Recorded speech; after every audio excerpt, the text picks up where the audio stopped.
Good morning. Today I'm going to talk about growing, planting, and harvesting corn in square foot raised beds. And I've got my littlest farm girl here with me today, and so she loves to be out here in the garden with me. So I've got, this year I planted an Ambrosia corn, which is an early sweet corn. It takes about 75 days to harvest it. So this corn is actually done. I'm getting ready to pull this out and replant a second round. So there's a couple things I love about square foot gardening. I actually we planted 2 big rows over in the ground. And every year I plant in the ground, I regret it because it's terrible. The crows got it, the deer have gotten into it. It's harder to water. So the crows have not, the only thing that I have had an issue with as far as animals go in this garden is rabbits. And it's just because I don't have a fence up that keeps them out. But over there, everything just got devoured. So that's one of the reasons. I don't know why the crows have not touched this. Maybe it's because I have this arch here. You can't see it outside of the video. Or I don't know what it is, but they have not touched anything over in this raised bed garden over here. So next year we're doing everything in the raised beds. I'm done with in-ground gardening. So with corn, you need to plant it in blocks. So my beds are 4 feet wide, and I never go wider than 4 feet on any of my beds. You can make them as long as you want to, but your width of them needs to be no bigger than 4 feet because you want to be able to reach into the center of all of your beds and do the harvesting. So while corn, it's pretty easy because it's up higher. Some of your lower beds, as the crops get bigger, it gets a little bit hard to get into the center. So definitely do not go any wider than 4 feet so that from each side you can reach in and do your harvesting and maintaining. So 4 feet wide, they're better. Corn is better in blocks because if you have just a single row, it's not going to do as well because of pollination. So you have a corn and it has stalks on the top that start to tassel.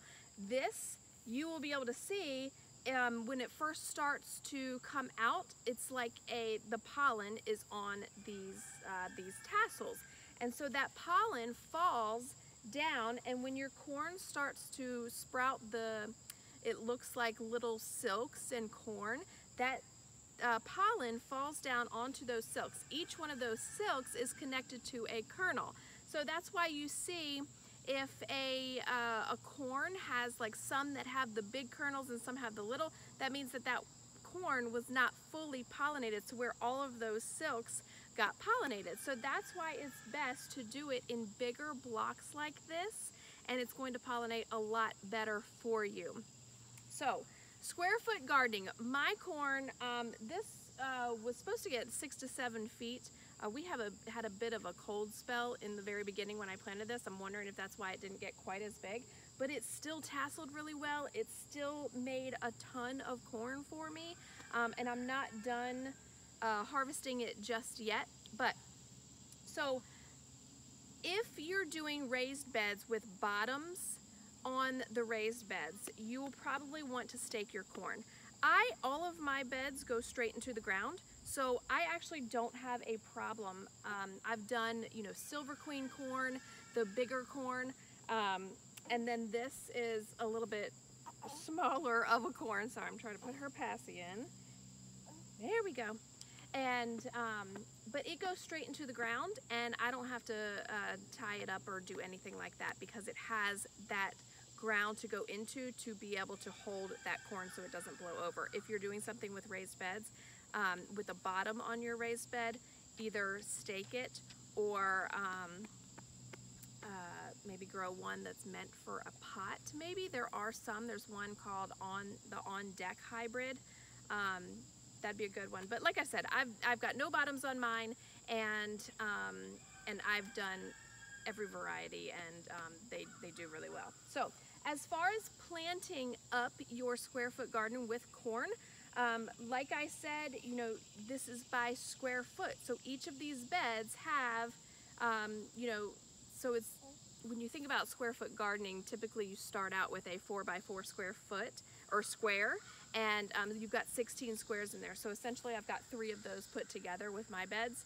And so 16, 32, what is it, 48? So I essentially have 48 1-foot squares in here. In each square foot, I think I did 2, I think is what I put in. I think I'm going to do 3 this time. You can do 3, I believe it is. I'll have to look at the packet and tell you. But you can do according to the spacing. I'm going to do 1 more than what I did. I'll have to go back to my notes and see what I did. But definitely 3 corn stalks, so 3 corn seeds per square foot. So if you're talking about 48, so let's say 50 times 3, that's 150 stalks of corn that you can get into this raised bed. And it sounds like a lot, but it does really, really well. I've played around a lot this year with actually putting in what they say, because, you know, bush beans, it says 9 seeds per square foot, and I go, oh my gosh, that seems like so many. How is that gonna grow? Well, I did it this year and it worked great. I mean, I fit so many and they grew great, We'll talk more about that later. But so planting, yes, you know, same thing, at least 3 per square foot. Keep it watered and you know, it'll sprout. I take notes of what day I planted that, and take a look at your seed packet. It tells you how many, if you want to do 2 succession plantings. So like I said, I'm getting ready to pull this one out. It's done. It's only midsummer here, and we have until at least mid-October where we can grow. So I'm getting ready to put in a second one. Now, if I was to choose a different variety that takes 100 days, you know, that main crop of corn, it takes a lot longer. You're only going to get 1 crop of corn. But with something like the Ambrosia corn, and it's so good, by the way, we just pulled it and ate it, and it's delicious. You're going to be able to get 2 if you started early enough. Really watch it, get it out of the ground, and then plant in your second succession. Okay, so as far as maintaining, I've done a really good job this year. We still have the beetles, and I've still gotten some of the silkworms, so I'm hoping in my second batch I'm gonna try a couple other different things. I've got a beetle bag here hanging, and it helps to pull some of them away, but I still had it. They will eat like the silks of the corn and then burrow down in, and so I have researched a garlic spray and a hot pepper spray. I'm going to try both of those. I did use an organic, it's a BT, and so it's Captain Jack's Dead Bug Brew, and that's what I used on here. And you could spray the silks, and that is supposed to help with the silkworms, also those things that get down into there and eat your corn and lay their eggs in there, and your corn, it gets that brown mushy stuff. I hate that. So I'm trying to get, I did try that, and that seemed to help a little bit, but I didn't spray it enough. As the silks are growing, I think you can spray it every 3 days is what the bottle says. So I'm going to do that this time. Once those silks emerge, I'm going to try that. I'm going to try the garlic spray and the hot pepper spray. And then also I read that you can put mineral oil or corn oil, take a little dropper and put it on all the silks. So these are all things that I'm going to try with the next batch. But as far as it goes, the BT helped a lot this year compared to last year for those 2 things. As far as another thing, fertilizer. Corn is a heavy feeder, so fertilize it. What we did this year actually was when we planted, after it started to come up, we used we've got horses, so we used some well-rotted horse manure, and that did awesome. I mean, the corn, I mean, look how green it is. It looks beautiful compared to, we did not get it on that other corn, and the leaves are yellowing. It didn't grow quite as thick and pretty as this. It still produced, I will say it did still produce, but this just did a whole lot better. And so we mixed in that well-rotted horse manure, that compost, in the beginning once these came up. And then I did do a couple times with the organic Miracle Grow. I did hit them up a couple times with that just to kind of give it a little extra boost also. And so those are the only two things that I've done as far as fertilizing. So for harvesting, like I said, it makes it very easy to reach in. I actually had I had peas planted in here, the cool season crop. So then I came in and I put my my corn seeds in as the peas were almost finished, and so my center actually came up first, and then the outer edges. So I'm trying to wait on my outer edges. They were a little bit behind those. They need a couple more days before I harvest. So what I do is I'm reaching in, I'm checking my corn. When you have your silks, and when those emerge, I think it takes about 20 days from the time those emerge until your corn is going to be ready. But like I said, take notes on when you plant it with the harvest time on the package. That 75 days is what this says, so I know somewhere around that 75 days is when this corn is going to be ready, and that's when I'm going to start checking on it. So your silks will come out like a real pretty light green color, and then they're going to get pollinated. When they are pollinated, they're going to start turning brown. Okay, so then you're going to start watching, you're going to start counting your days, and then you can check your corn. Number one, you can go in, if that silk is brown, you know it's time to start checking those, and you can actually open it up, just pull apart some of the things at the top, and you can actually stick your fingernail into one of the kernels. Okay, so if you're testing one, typically if you planted them all at the same time, the other ones are going to be somewhere right around there. You're going to want kind of a fat cob. You're going to know it's going to look kind of similar to the one at the store. Now my corn here, this Ambrosia, this is the first year that I did the Ambrosia. They're not getting quite as big as that Silver Queen or that Golden Queen corn, and but they stay a little bit skinnier, but you can still tell they're nice and fat. They're just skinnier, but they have that fat middle still.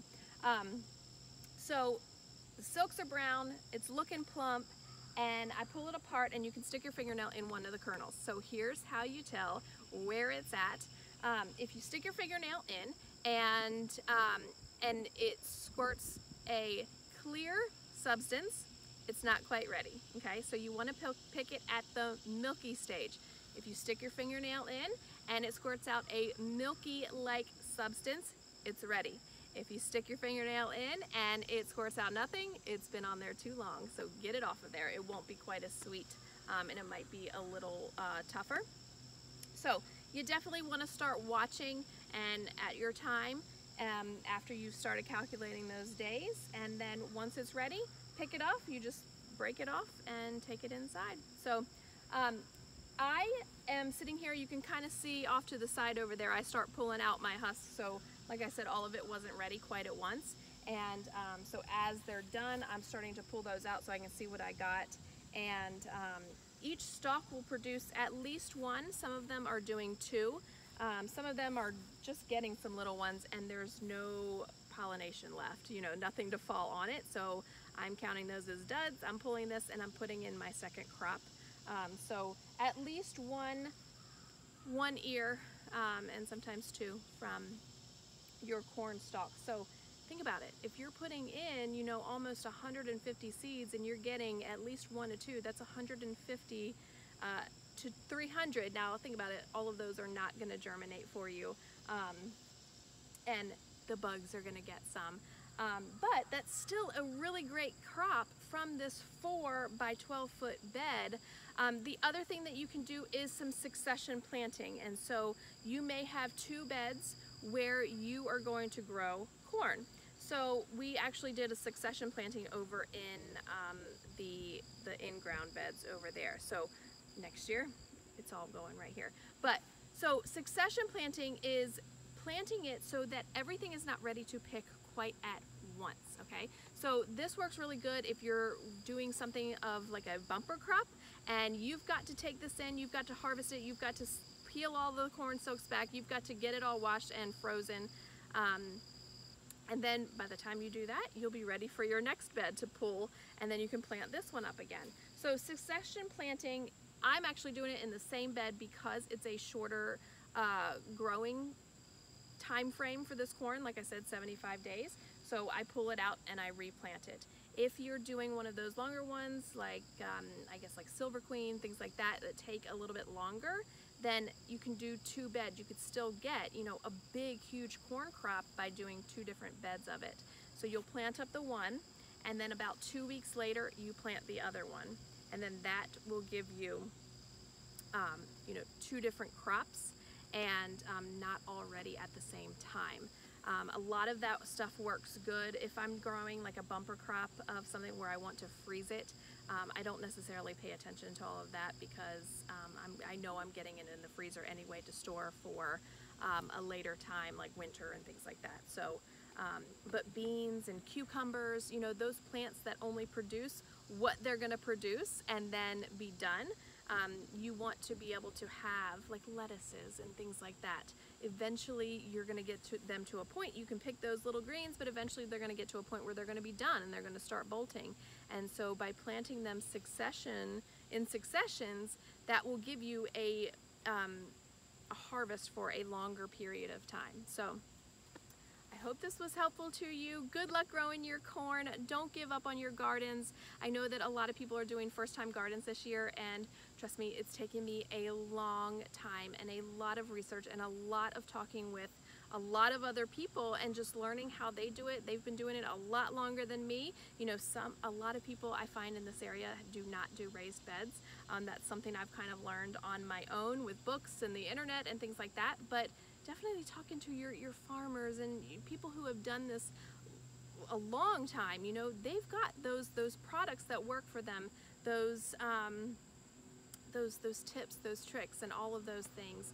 There's so much to learn about gardening. Don't give up, because, you know, the more you do it, the better it's going to be. It's taken me a long time to get a garden that looks and produces like this, and it's great. It's very rewarding when each year you learn something new about one of those plants and you have next year, I'm going to do this the next time, and it just gets better and better and better. Good luck with all your gardenings. Keep at it, and I'll be back to share some more of the farm. See ya!